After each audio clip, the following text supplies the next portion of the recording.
আজকের আলোচনাটা বাংলাদেশের কারিগরি প্রশিক্ষণ নিয়ে আর সেখানে কিভাবে আর্টিফিশিয়াল ইন্টেলিজেন্স বা এআইকে যুক্ত করা যায় সেটারই একটা প্রস্তাব আমরা একটু ভেঙে দেখব। চলুন একসাথেই দেখি এআই আসলে আমাদের দেশের কারিগরি শিক্ষায় কী ধরনের পরিবর্তন আনতে পারে।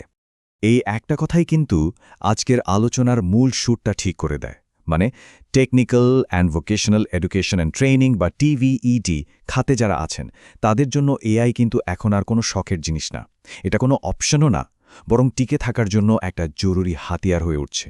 কিন্তু প্রশ্ন হল, হঠাৎ করে এই কর্মশালার দরকার পড়ল কেন?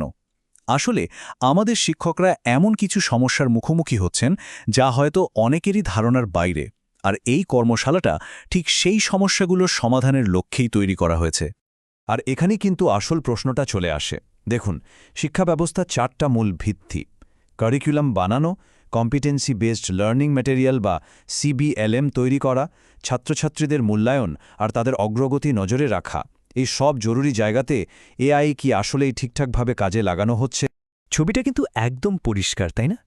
একদিকে দেখুন এআই ছাড়া চললে প্রশিক্ষণের মান বাড়ানোটা কতটা কঠিন হয়ে দাঁড়ায়, আর অন্যদিকে যদি ঠিকভাবে এআই ব্যবহার করা যায় তাহলে কাজ তো সহজ হচ্ছেই, সাথে সময় বাঁচছে আর মূল্যায়নও হচ্ছে অনেক বেশি নির্ভরযোগ্য।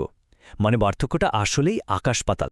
তো এই চ্যালেঞ্জগুলো সামলাতেই কিন্তু youth employment and skill development institute বা ইএসটি একটা দারুণ উদ্যোগ নিয়েছে। চলুন দেখি তাদের প্রস্তাবটা ঠিক কী। তাদের সমাধান হল 2 দিনের একটা হ্যান্ডস অন কর্মশালা। এর মূল লক্ষ্যটাই হল টিভিইট সেক্টরের ট্রেনার থেকে শুরু করে কারিকুলাম ডেভেলপার পর্যন্ত সবাইকে হাতে কলমে এআই ব্যবহার শেখানো। আচ্ছা, এই ওয়ার্কশপে ঠিক কি শেখানো হবে? এবার চলুন এর কারিকুলামের দিকে একটু নজর দেওয়া যাক। এখানে মূলত 4টা জরুরি জিনিস শেখানো হবে। 1.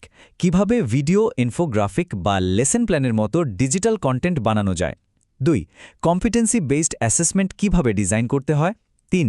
শিক্ষার্থীদের পারফরম্যান্স ট্র্যাক করার জন্য মনিটরিং টুল তৈরি করা। আর সবশেষে এআই ব্যবহারের নৈতিক দিকগুলো আর এর সবচেয়ে কার্যকর প্রয়োগ নিশ্চিত করা। প্রত্যেকটাই কিন্তু আজকের দিনে ভীষণ জরুরি একটা স্কিল। এবার আসা যাক কিছু প্রায়োগিক তথ্যের দিকে। মানে যারা এই কর্মশালায় অংশ নিতে চান তাদের জন্য কি বিষয় জানা দরকার। আচ্ছা, তাহলে তারিখটা খেয়াল করা যাক। 25 আর 26 জানুয়ারি 2026, আর এটা হবে ঢাকার সাভারে ইএসটি ক্যাম্পাসে। আর হ্যাঁ, এটা কিন্তু বিশেষভাবে বানানো হয়েছে টিভেট সেক্টরে যারা কাজ করেন তাদের কথা মাথায় রেখে। যারা একটু আগেভাগে রেজিস্ট্রেশন করবেন তাদের জন্য একটা আর্লি বুকিং অফারও আছে। ফি মাত্র 2220 টাকা। তবে একটা কথা মাথায় রাখতে হবে, আসন কিন্তু খুব বেশি নেই, তাই আগ্রহীদের জন্য পরামর্শ হল যত তাড়াতাড়ি সম্ভব রেজিস্ট্রেশন করে ফেলা ভালো। চলুন এবার একটু বড় ক্যানভাসে বিষয়টা দেখি। এই ধরনের একটা প্রশিক্ষণের আসল গুরুত্বটা কোথায়, আর এটা আমাদের শিক্ষার ভবিষ্যৎকে কিভাবে প্রভাবিত করতে পারে? এই স্লোগানটাই কিন্তু পুরো কর্মশালার উদ্দেশ্যটা খুব সহজে বুঝিয়ে দেয়। এআই এর সাহায্য নিয়ে ট্রেনিংকে আরও স্মার্ট করা, অ্যাসেসমেন্টকে আরও নিখুঁত করা, আর এভাবেই ভবিষ্যতের জন্য দক্ষ নেতৃত্ব তৈরি করা। তো সব আলোচনার শেষে একটা প্রশ্ন কিন্তু থেকেই যায়।